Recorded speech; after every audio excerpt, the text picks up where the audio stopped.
Happy Sunday, May 31st, ladies and gentlemen, and welcome back to ScreenPlayers Podcast Replay. Who are our favorite video game characters of all time? Before we get into that, we cannot simply ignore the big news. We already talked about it a few days ago on our last ScreenPlayers news episode, but now it's official.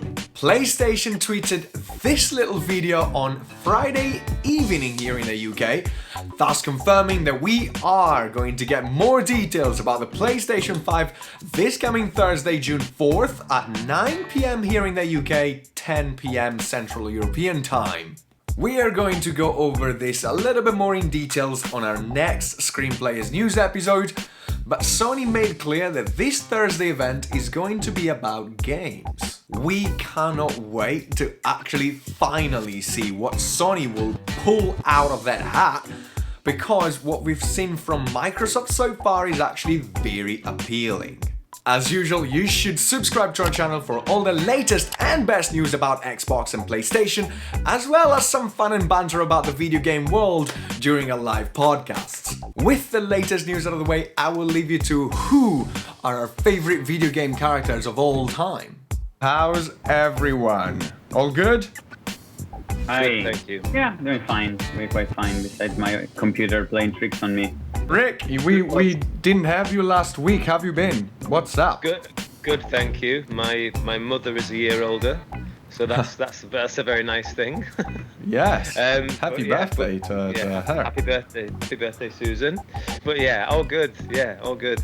Enjoying the sun in the UK. Very sunny. It's very, very sunny and nice, which I suppose is the same in Netherlands. Actually, you're not in Netherlands anymore. In Sardinia. Yeah. Couldn't care the less at this point. For some reason, I still keep thinking that you're in Netherlands. No, you're not. You're in Sardinia. It's, I suppose, sunny and nice as usual. Absolutely, yeah. I am sunbathing on the rooftop just above me, actually. Wow. Sounds fancy. I'm just up for another 4 days and then I'm free. Nice. To be out legally.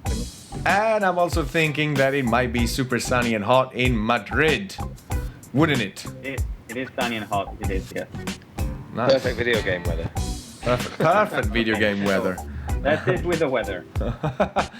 So now sports. Alright. Now sports. Yeah. Going into video game characters, and our favorite characters today.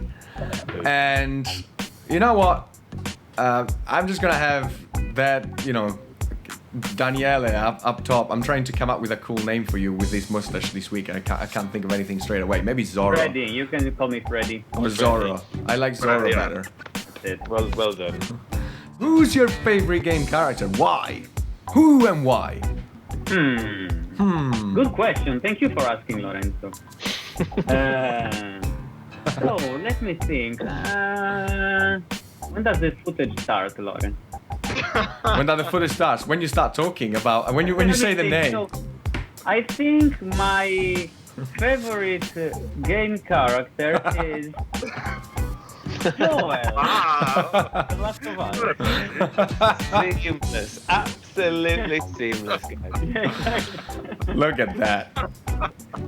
Look, perfect. Oh, thank you. Oh, look.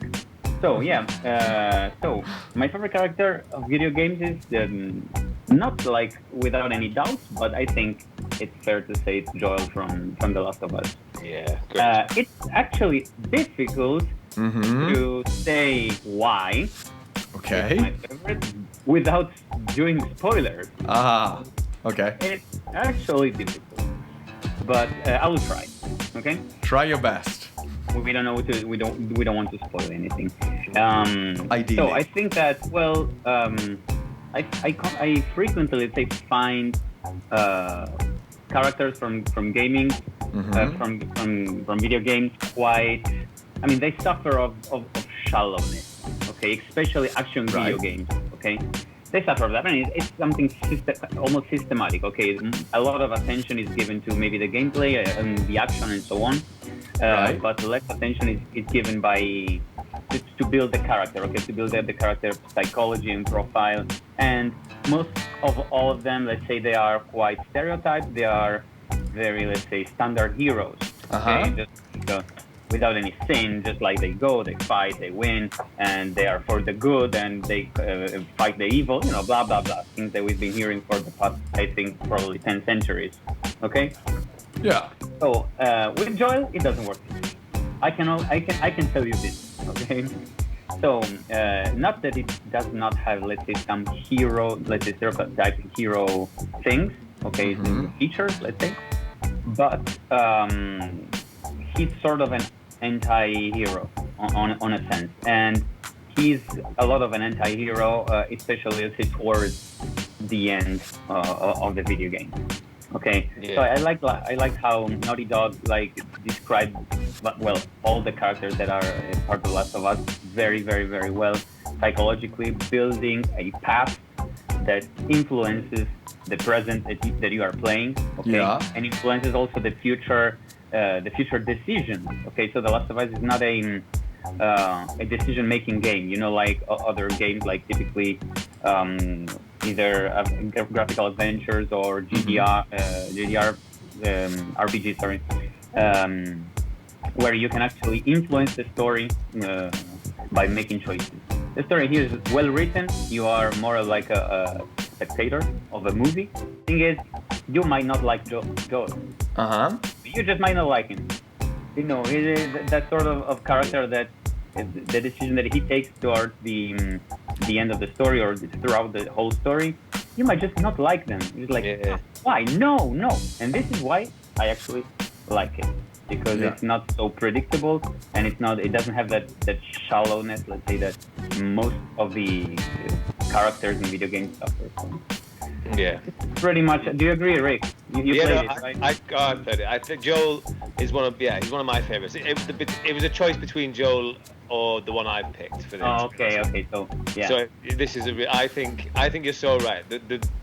Obviously without spoilers, but exactly. Your opinions of him could easily change throughout the whole thing, and he's he's not your stereotypical good guy, which is great, which is much more of an interesting character. 100%. I agree. Like, spot on. Claudio, do you agree, Claudio? He seems like such a nice guy. Yeah, what can I say? I mean, he wrote Piano Man also, so yeah, I guess we all owe him. Billy Joel. Isn't it the same guy, no? And it's based on a true story. So that's pretty much my review without doing spoilers. And I think, that's why I really like. And I can't wait, of course, for The Last of Us 2 to come out to see if this, let's say, depth in characters is still preserved in the second one. It's gonna be difficult, I have to say. It's difficult to talk more without doing any spoilers. That's definitely my favorite one. I can tell you I was wavering maybe between Joel and I don't want to speak because you guys then you will speak about yours. So.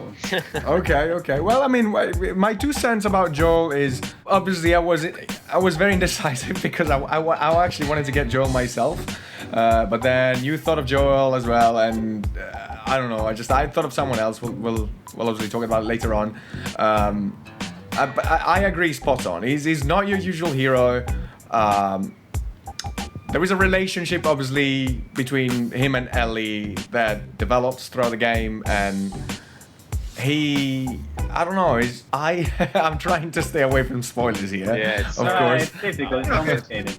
I can just start doing this, It's not for you, Claudio, it's for the audience. If it was for you, we would have spoiled it. Exactly, we would have spoiled it minute 1 if it was for you. Yeah. But no, I agree. I mean, he's one of the most iconic characters of video games since the Last of Us released up to nowadays. Oh God. God, fond memories of these scenes. Oh yeah. But yeah.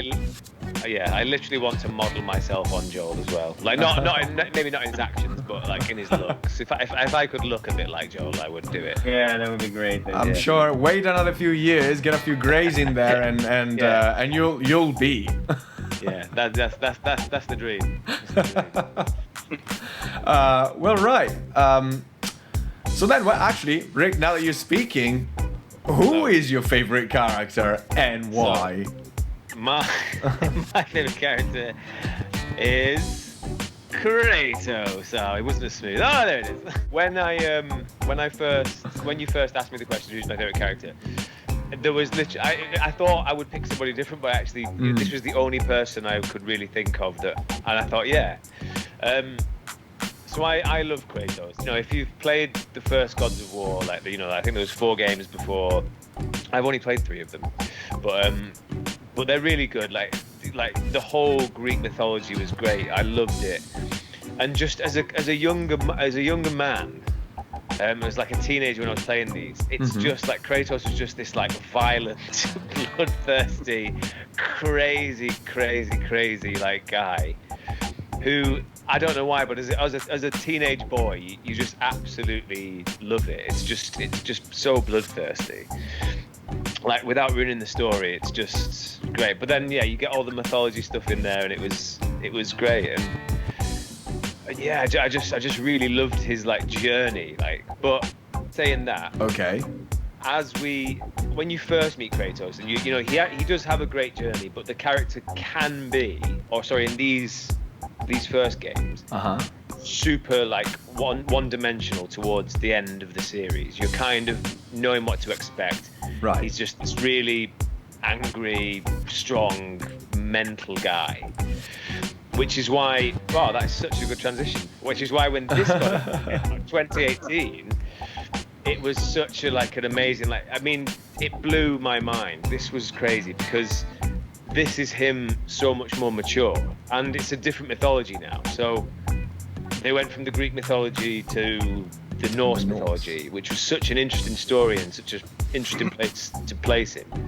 But I mean, the voice acting for this, the whole character story for this is just amazing. This game rocked my world. This game, the voice acting is amazing. I literally was called, when this first came out, I was calling everybody boy for about boy. I think I still do. I think I still call people boy, and I shouldn't. But it's thanks. Well, you shouldn't. You totally should.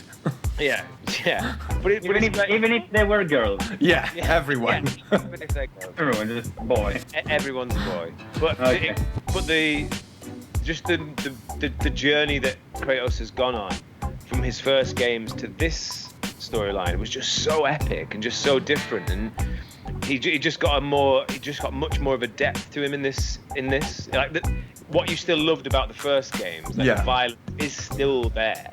Oh, like yes it is. But there's just this depth to him now that made him so much more appealing. Like, he's obviously, as you can see in the video, he's got a kid, which is a brand new angle for Kratos. You know, and just a whole different mythology system to work with is just amazing. So yeah, this and I intend to grow a beard like this eventually too. So you're basically going Joel, Kratos. Yeah, then Joel, then I lose my hair. Kratos. Right. It's all planned out. So, Rick, I have a question. So, of course. I had played only God of War. I didn't play the last one. Okay, I played only the 1 and the 2, the first 2 ones. Yeah.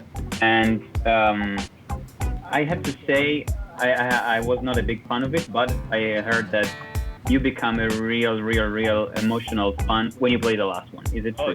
Yeah, absolutely. Well, this game, like there's an amazing documentary on YouTube. Definitely watch it. It was, for me, it's almost perfect. Like a bit like yours. It's a bit like watching a piece of film.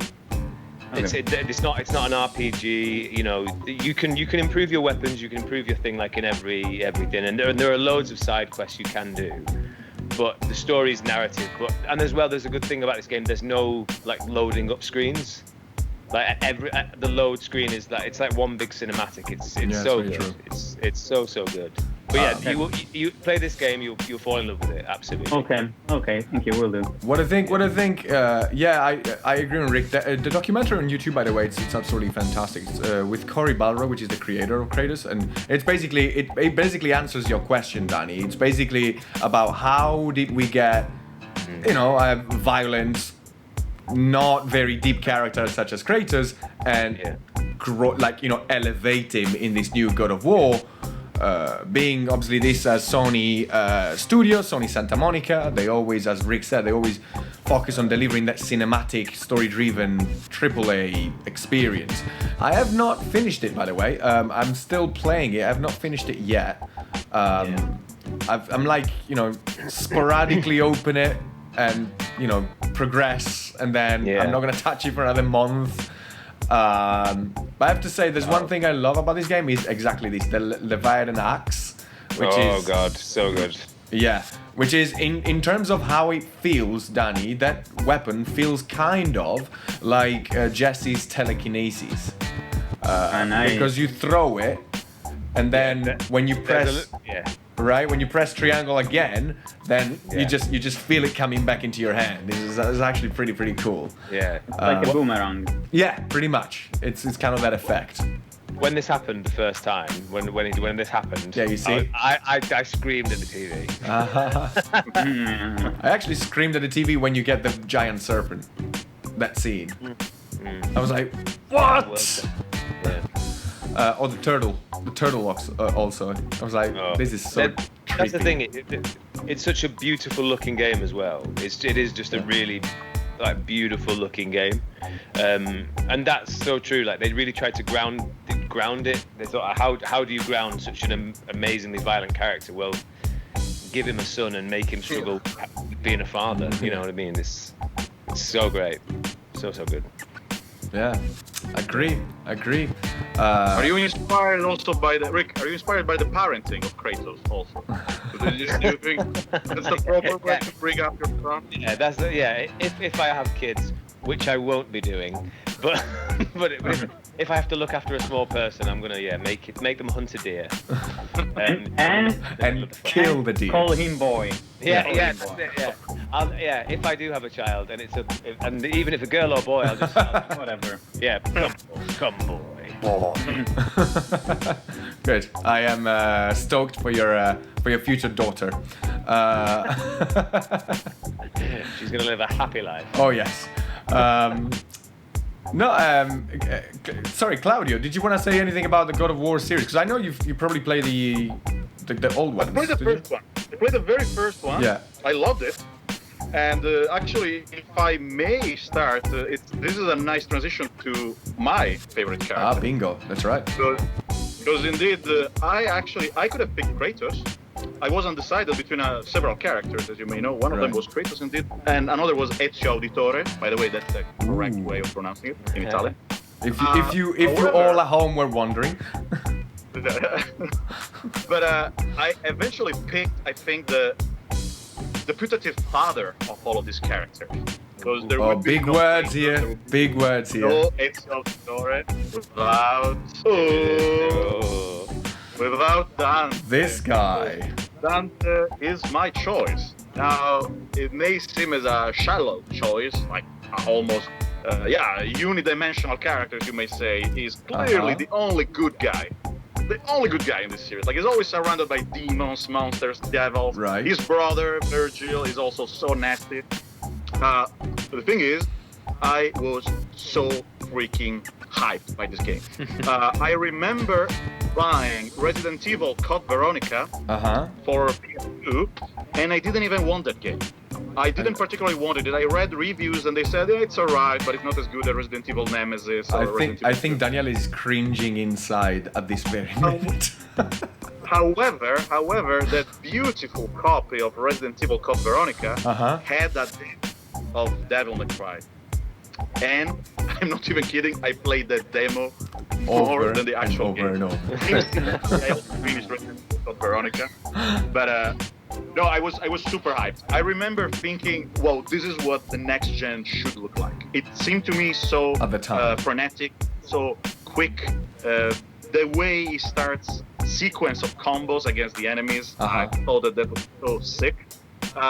There is not a real, depth into this character. Yeah, as I said, he's cocky. He's this kind of cool as fudge type of person. You may want to say is a male Bayonetta, or rather, I would say that Bayonetta is a female Dante. Interesting comparison here. I'm intrigued. Go ahead. to a certain extent. But no, I found it actually quite triggering for me. I have an interest in literature, as you probably know, and I love Dante, as in the writer Dante. Of Italian literature. I found brilliant this way of reimagining Dante. He is indeed wearing red for this reason, by the way. That's the color that Dante, the writer, wears in his Divina Commedia. And his brother is Virgil. That also comes from the... You probably didn't know this. Guys, we're back in school. Yeah. Please don't do spoilers of the Divina Commedia either. Okay. But yeah, there is actually a connection. Also, this Dante, so now we're talking again about the Devil May Cry 1, he descends to hell to fight against the Mundus. Mundus is Satan, basically. It's this giant demon. And what I love particularly is that there are some very tiny RPGs features, but they really try to keep it as simple as possible. This is a game who wants to be played instantly. There is not too much to be learned. So you just switch your weapon. If I remember correctly, in the first one, you just switch between 3 kind of weapons. It's the sword, Sparda, the gloves, Ifrit, or Alastar, which is another kind of sword. And each one of the 3 has an element. So the Ifrit, as the Final Fantasy fans will know, of course, is the fire weapon. And you literally punch fire punches. Now, that was, again, so cool. Just so amazing. Probably this is the kind of game that may not have aged super well. Now I'm speaking about the first one. Yeah. Because so many other games came after, as I said, well, God of War indeed, or Assassin's Creed. And to some extent they do the same, but better, bigger scenarios. So, of course, this may be a bit old now to nowadays audiences, but you have really to understand that back in the days, this seemed like something never seen before, at least to me. And I'm going to say something probably very nerdy and pathetic, but Dante not on this podcast, please. Yeah. Dante is one of the few characters that I remember playing and thinking, oh my god, I so wish I was like him. Like, he's so cool. Not particularly character-wise, again, just because he can just do so many things. He's so careless and fast. He can use, pistols and sword, backflip. He's very cool, no doubt about that. That's it. I mean, and that's what you get. If you try to overthink this or say, well, yeah, but the character development, forget about that. There is no character development. I know that a critic of this character is that he actually even changed character between episodes. This could be true because I remember playing Devil May Cry 2, which was also for PlayStation 2, if I remember correctly. And I was slightly disappointed because they first of all, they changed his haircut. And they changed the type of personality. Don't change the haircut, don't you dare! Change everything but not the haircut. Claudio, if I were you, I would have chosen Squall or Claude. I thought about it, but that's the deal. Squall from Final Fantasy VIII, did you actually like him as a character? I thought he was annoying. Squall from Final Fantasy VIII. Yeah. Well, whatever. No.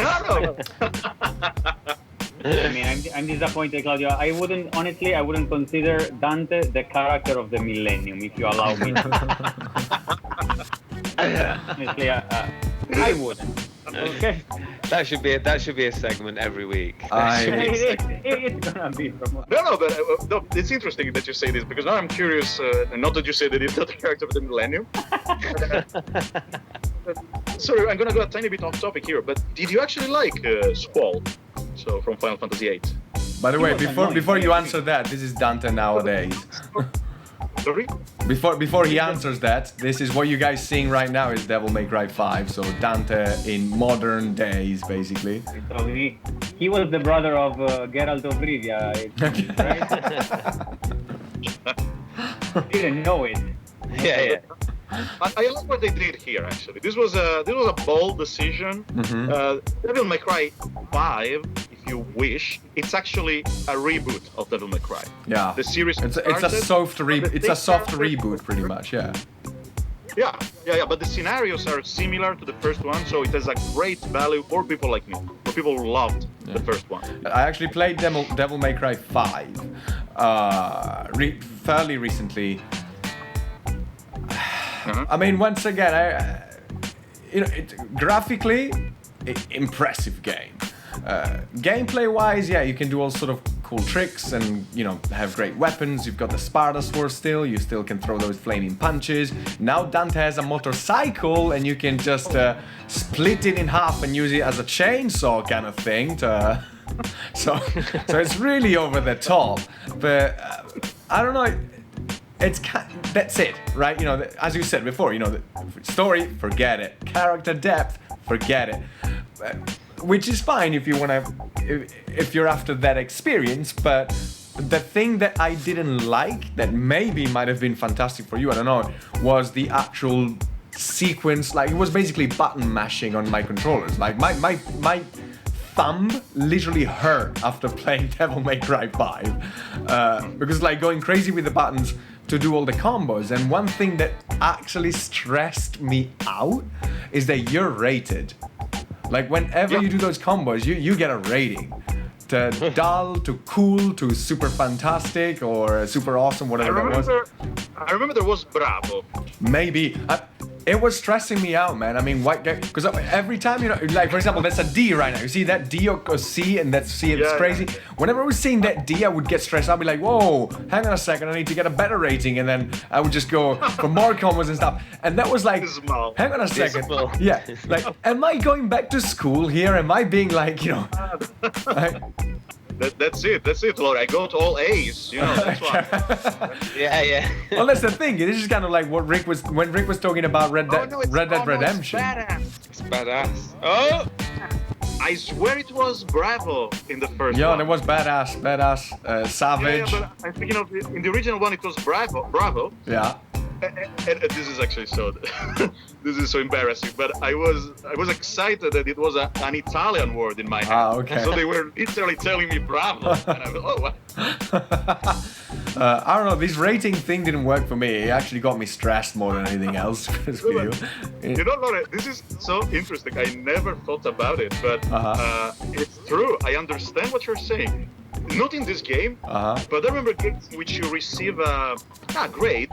Yeah. And when you don't receive the highest grade, I also felt like, well, what else? What have I done? Exactly. Dance mats. Oh, you see the motorcycle, by the way. Well, Lara, you have to understand. Try to remember your younger self as a metalhead. Now, what have you loved this game? Oh yeah. No, of course. And by the way, the soundtrack is phenomenal. By the way, I don't know. I just for the person that I am now, Devil May Cry really doesn't cut it.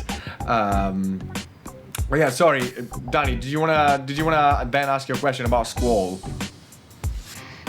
Oh well, I mean, yeah, it was a conversation, but you interrupted me for the third time, Lorenzo, so I think I will not go on with that conversation.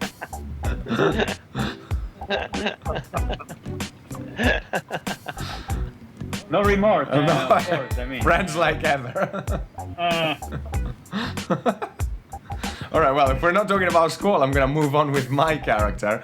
And sorry. Move on with your shitty character. I mean, with your character, Lorenzo.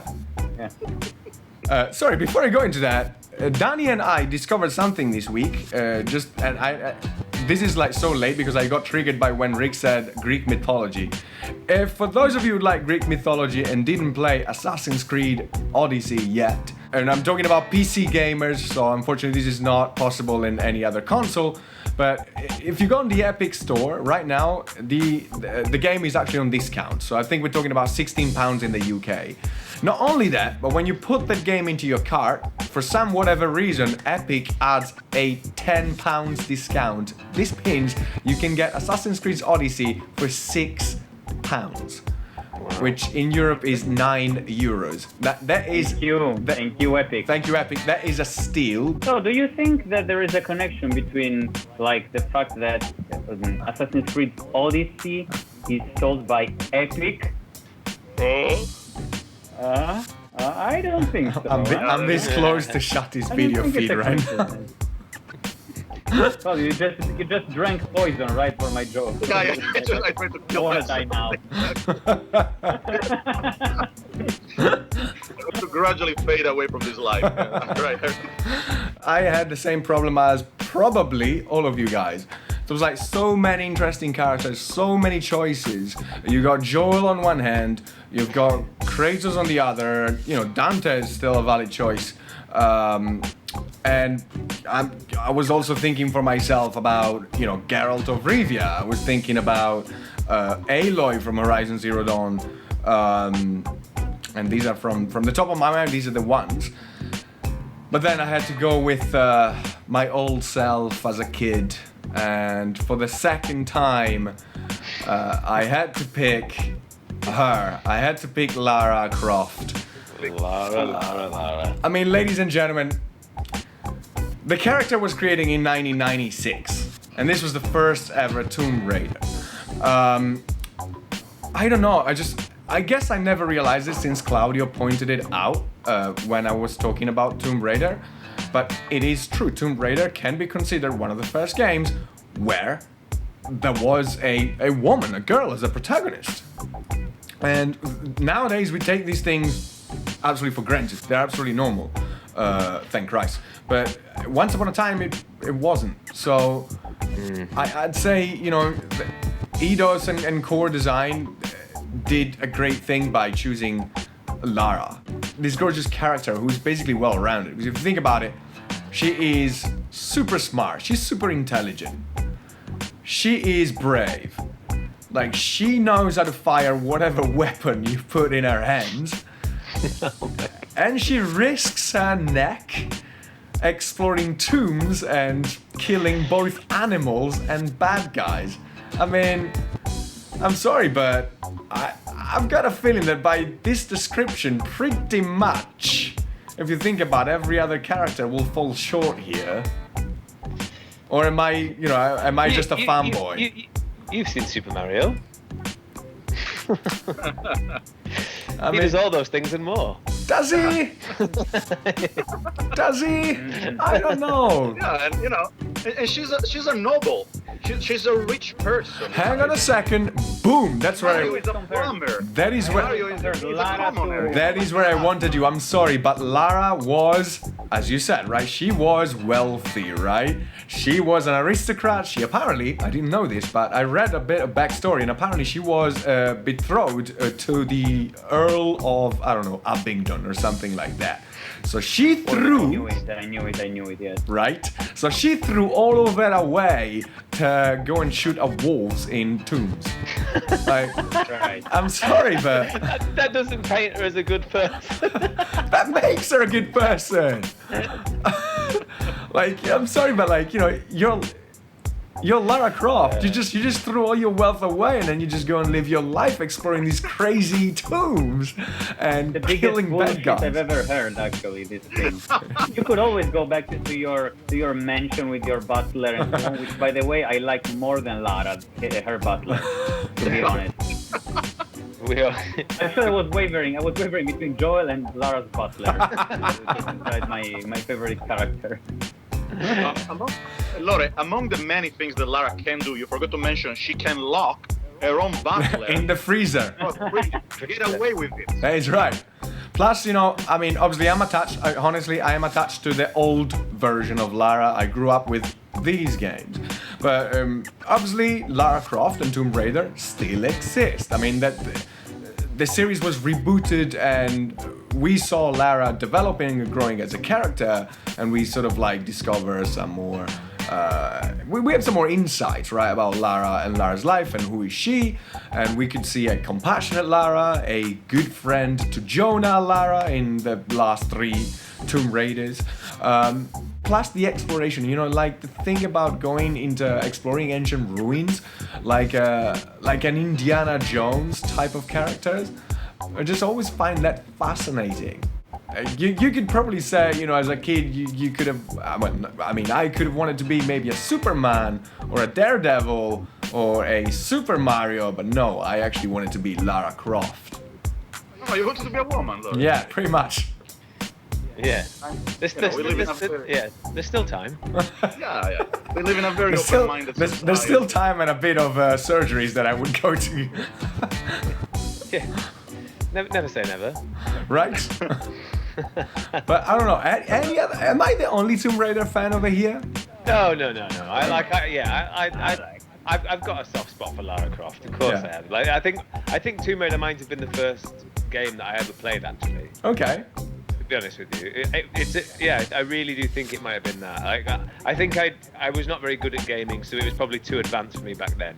But I do remember playing Tomb Raider very, very, very young. Oh, it was too advanced for me back then as well, to be honest with you. Yeah. I would get stuck. Yeah. Oh yeah. I got stuck in the mansion. Honestly, I have to say one thing, Lara. The Tomb Raider, you said Lara Croft is 1996.